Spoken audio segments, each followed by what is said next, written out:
Bismillahirrahmanirrahim. Assalamualaikum warahmatullahi wabarakatuh. Waalaikumsalam warahmatullahi wabarakatuh. Nah, sore hari ini kita akan ada membahas ya, akan ada pembahasan mengenai puasa dan etos kesadaran ketuhanan. Ini adalah topik yang cukup menantang untuk kita bicarakan pada sore hari ini menjelang buka puasa bersama keluarga kita, bersama teman kita, bersama siapapun kita berbuka nanti. Nah, teman-teman sekalian, eh, kalau kita bicara soal topik ini, puasa dan etos kesadaran ketuhanan, ini sebetulnya ada semacam kelanjutan dari apa yang kita bicarakan pada sore hari kemarin. Kemarin kita bicara tentang sejarah dan arti bulan Ramadan. Kemarin kita bicara soal bagaimana puasa itu menjadi semacam ibadah, katakan begitu, ibadah yang kuno, tradisi yang kuno yang dipraktekkan oleh banyak umat dan para nabi sebelum kita dengan berbagai peradaban yang berbeda-beda, di mana dia menjadi semacam medium untuk menyadari kehadiran Tuhan. Sore hari ini topiknya adalah tentang puasa dan etos kesadaran ketuhanan. Ini apa ya, kelanjutan dari perbincangan kita kemarin. Kita akan bicara bukan hanya puasa sebagai medium atau sebagai ibadah untuk menahan diri dari lapar dan haus semata, bukan hanya itu, tetapi bagaimana dia menjadi semacam medium untuk mendekatkan diri kepada Tuhan, menyadari kehadiran Tuhan. Bagaimana dari puasa ini lahir semacam etos atau karakter yang betul-betul menyadari bahwa Tuhan itu hadir pada diri kita. Jadi secara esensial apa secara fisik menahan diri dari lapar tentu saja, tetapi secara sofistik atau secara batiniah dia ada semacam kehadiran Tuhan di dalam diri kita. Nah, ini semacam bentuk esoteris ya dari puasa. Nah, ini akan kita bahas teman-teman sekalian bersama Dr. Muhammad Subi Ibrahim. Beliau adalah direktur dari Paramadina Graduate School of Islamic Studies bersama kita. Kita akan bahas ini, tentu saja nanti akan ada pembahasan yang sifatnya lebih sofistik, lebih mungkin membuka pikiran-pikiran Syed Hussein Nasr, karena kita tahu Kang Subi ini adalah salah satu pembaca Syed Hussein Nasr yang baik. Jadi mungkin akan berbicara soal itu, tapi nanti akan kita sederhanakan Kak Pak Subhi ya. Kita akan sederhanakan bahasannya, kita akan bumikan gagasan-gagasan ini dalam konteks tema kita pada sore hari, puasa dan etos kesadaran ketuhanan. Silakan Kang Subhi, saya berikan waktu sekitar 15 menit, 10 sampai 15 menit untuk bicara topik ini. Setelah itu kita akan berbincang, membahas, menjawab pertanyaan teman-teman atau mengomentari beberapa komentar dari teman-teman. Nah, sebelum kita mulai masuk ke pembahasan utama, saya undang teman-teman yang hadir di sini untuk terlibat aktif, memberikan pertanyaan atau memberikan komentar tentang topik kita pada sore ini. Nanti akan yang 3 orang yang terbaik akan kami berikan giveaway. Jadi kami siapkan untuk 3 orang penanya terbaik atau komentator terbaik, kami akan segera kirim ke teman-teman giveaway-nya. Silakan, Kang Subhi, waktunya saya berikan. Baik, terima kasih Bang Rozi. Suara saya terdengar jelas? Dengar, ya terdengar baik. Ya, Bismillahirrahmanirrahim. Uh, Alhamdulillahirrahmanirrahim. Pada sore hari ini kita bertemu bersilaturahim secara virtual di IG Live Nurholis Media Society. Bapak, Ibu, rekan-rekan sekalian, tema kali ini memang tadi sudah dikatakan oleh Bang Rozi, temanya cukup berat ya. Ada kesadaran ketuhanan gitu ya. Jadi kita ini memang perlu melakukan refleksi yang mendalam kelihatannya. Dan ada satu penelitian, itu menarik ya. Penelitian itu menunjukkan bahwa kalau orang itu berpuasa, sepekan lah begitu ya, itu mengubah cara berpikir itu ternyata. Oke. Cara berpikir, cara menyadari dari yang tadinya memikirkan hal-hal konkret, mulai berpikir hal-hal abstrak tuh. Kalau mulai dijalani ibadah puasa itu ya, atau puasa ya, puasa secara umum itu selama misalnya seminggu gitu. Penelitian menunjukkan hal itu. Nah, Bapak Ibu rekan-rekan sekalian, ya untuk tema ini kita mulai mungkin dari apa yang disebut eh, pandangan Islam tentang manusia ya, atau antropologi Islam ya. Dari situ Oke. mungkin Nah, kita akan mulai berangkatnya, karena kita akan bicara tentang kesadaran ketuhanan. Nah, kita mulai dari eh, apakah kesadaran ketuhanan itu sesuatu yang built-in di dalam diri kita, ataukah sesuatu yang memang diciptakan, dikreasikan oleh kita ya. Nah, Islam memandang bahwa manusia itu sudah secara built-in memiliki kecenderungan ilahiyah. Yang pertama, alasannya karena manusia ini, kita semua, saya, Bang Rozi, dan Bapak Ibu rekan-rekan semua, kita punya apa yang disebut sebagai ruh. Dan ruh itu oleh Allah dikabarkan itu adalah ruhnya sendiri. Jadi kalau dalam Al-Quran ada ayat ketika kita sudah diciptakan, tubuh kita ya, yang fisik diciptakan, maka ditiupkan. Wa nafakhtu min ruhi. Jadi aku hembuskan nafasku ya, ruhku pada manusia. Jadi di dalam diri kita itu ada sifat-sifat ilahi, ada ruh ilahi. Itu satu. Karena itu kita selalu akan melihat yang ilahi juga sebenarnya. Karena kalau di filsafat itu ya, Bapak Ibu rekan-rekan, kita hanya bisa mengenal sesuatu yang memang itu ada pada diri kita. Jadi saya misalnya bisa melihat warna hijau itu karena di dalam mata saya itu ada unsur hijau. Begitu juga kalau kita menyadari yang ilahi, itu berarti di dalam diri kita itu ada yang ilahi. Itu satu. Terus kedua, Islam itu memandang bahwa setelah kita diciptakan begitu ya, lalu kita ada di satu alam, nah, alam ruh. Nah, itu bahasa awamnya. Bahasa sofistiknya, bahasa tasawufnya itu alam alastu namanya. Alam alastu ini alam di mana kita di situ hidup ya, ada ruh kita di situ bersama dengan ruh-ruh seluruh umat manusia menghadap yang ilahi, dan di situ kita dipersaksikan. Tuhan Allah bertanya ke kita, alastu birabbikum, apakah aku ini Rob kalian? Apakah aku ini Tuhan pengatur kalian? Lalu kita semua, ruh kita menjawab, bala syahidna. Ya, kami menyaksikan bahwa engkau adalah roh. Oleh karena itulah maka, nah ini saya mesti mengutip Cak Nur ya, karena ini forum iya Holy Body dong. Society nih.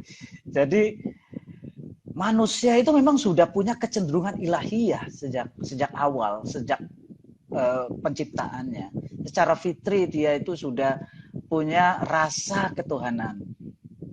Nah, rasa ketuhanan oleh karena itu dalam Islam problem besar dalam ketuhanan itu, ini kata Cak Nur, itu bukan percaya atau tidak percaya adanya Tuhan, tetapi apakah seseorang itu benar memilih Tuhan.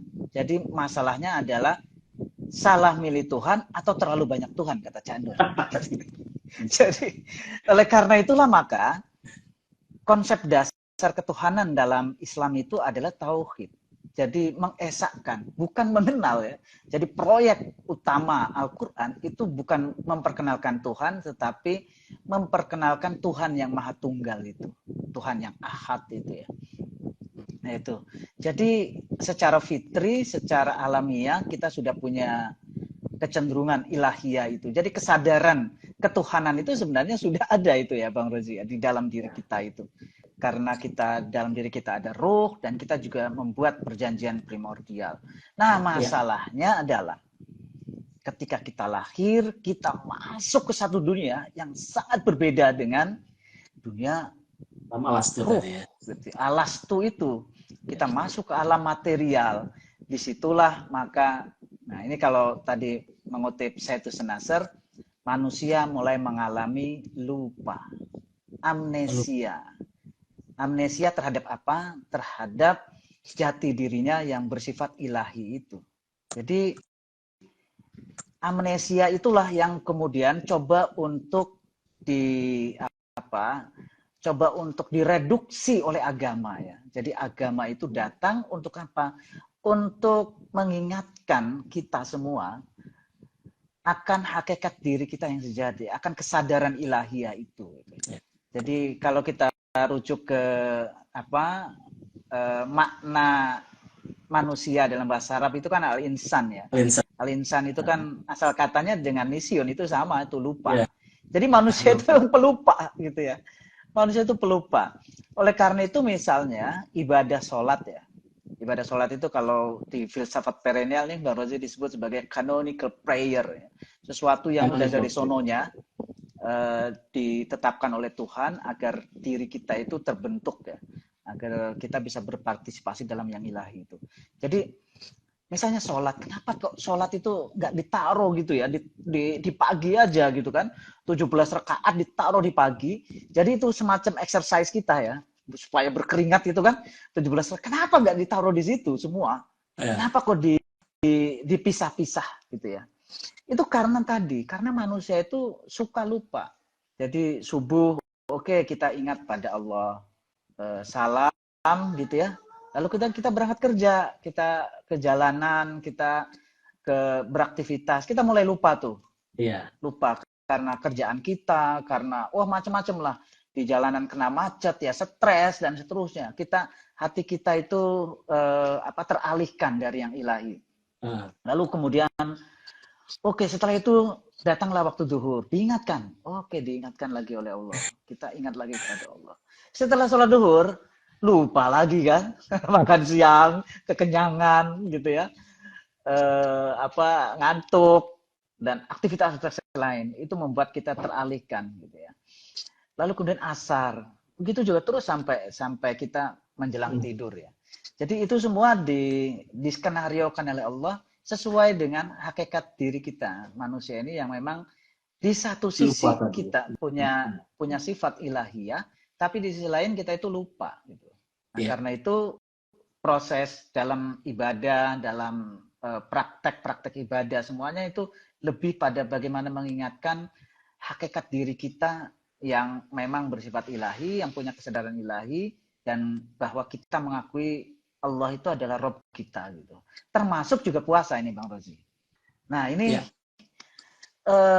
puasa ini ibadah yang menarik ya, karena ini ibadah esoterik saya nyebutnya itu. Jadi ibadah batin. Karena apa? Karena saya dengan Bang Rozi ini berhadapan-hadapan, atau dengan saya yang di samping saya misalnya, kita mungkin bisa saja mengaku puasa, tetapi belum tentu kan kita puasa gitu. Karena yang tahu bahwa kita puasa itu sungguhnya adalah diri pribadi kita dengan yang ilahi. Karena itu puasa itu sebenarnya adalah relasi ya. Jadi relasi personal yang sangat batin dengan yang ilahi. Itu makna religare itu kalau dalam bahasa Latin ya. Jadi kalau dalam bahasa Inggris kan religion itu asal katanya religare, itu artinya sesuatu yang mengikat. Jadi dengan puasa ini kita mengikatkan diri kembali kepada yang ilahi. Oleh karena itulah maka dasar dari puasa itu adalah iman. Jadi prasyarat atau ya yang memungkinkan seseorang itu puasa, melakukan ibadah puasa, itu adalah iman. Ya. Apa itu iman? Iman itu kan sebenarnya tanggapan manusia, kita, saya, Bang Rozi, dan Bapak Ibu rekan-rekan sekalian, atas kehadiran yang ilahi. Jadi iman itu seperti itu, tanggapan terhadap yang ilahi, kita merespon secara positif untuk membangun relasi dengan yang ilahi. Jadi dia adalah ibadah yang sangat esoterik.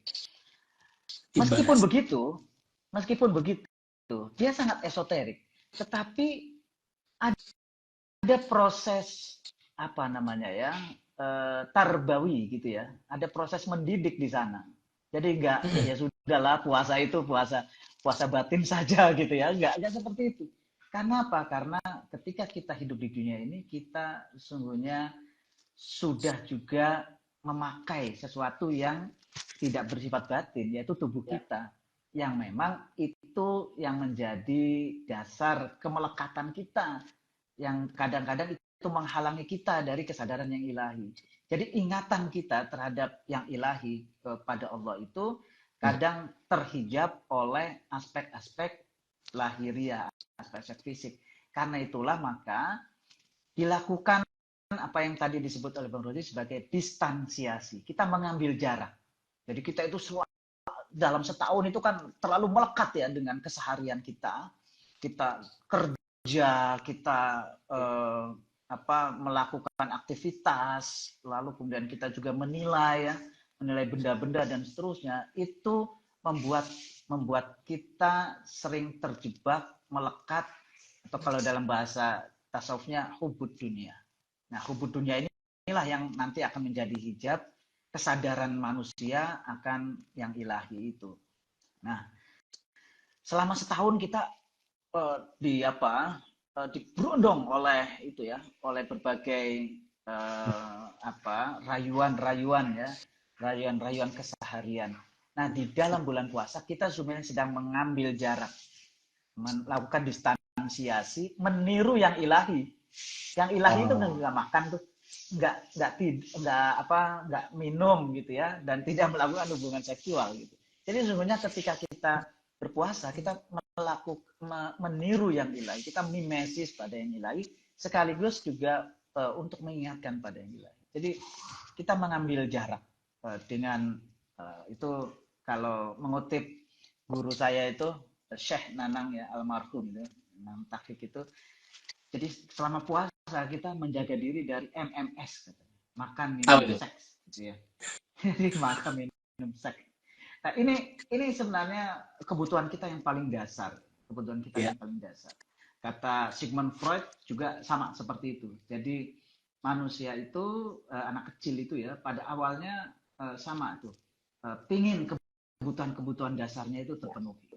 Nah, Bapak Ibu rekan-rekan sekalian, jadi dengan puasa kita mencoba untuk mengambil jarak dari keseharian, ya. Jadi ini adalah kebutuhan tubuh saya, ini adalah kebutuhan dasar saya, gitu ya. Yang terkait dengan apa? Dengan yang fisik. Dengan cara seperti itu kita kemudian masuk ke dalam diri kita. Jadi kalau bahasa saya menengok batin kita. Ya. Selama puasa ini kita menengok batin ya. Menengok batin kita ke dalam diri kita yang lebih dalam gitu ya, yang di situ ada yang ilahi. Nah, jadi dengan puasa ini sungguhnya kita sedang memulihkan kesadaran ilahi, kesadaran ketuhanan di dalam diri kita, mengaktifasi gitu ya. Jadi secara potensial ada, tetapi kan tidak diaktifasi. Nah, ini dengan praktek ibadah puasa selama sebulan ini kita dilatih untuk apa?